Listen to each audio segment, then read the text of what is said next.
J'ai sacrifié mon estomac pour aller goûter la box originelle du peuple à seulement 10 euros.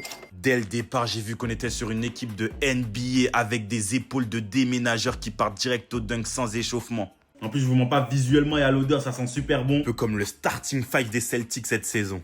En vrai, il y a beaucoup de frites. Hein. Et je tiens à dire, ce qui est bien avec leur box, c'est qu'on a le choix en fait. On voit qu'il y a des crispy onions et des morceaux de poulet sur les frites. Du coup, les gars, on va commencer par goûter les frites.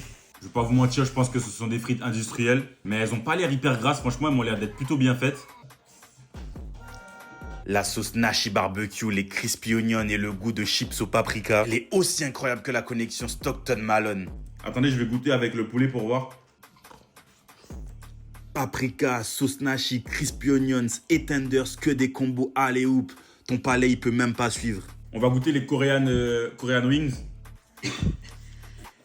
Épicé comme il faut, c'est Derrick White. Propre, pas d'excès, toujours le geste juste au bon moment. Bon les gars, maintenant on va passer aux choses sérieuses. Hein. Un magnifique qui brille de mille feux et toujours aussi moelleux que les fesses de madame. Là, je vais goûter avec la sauce Nash.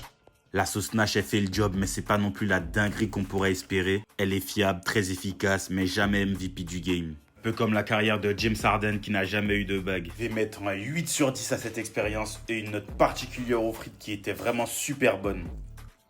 Et le poulet, c'est comme ça qu'on le mange au cas où. Hein. Comme ça qu'on déguste un poulet, les gars.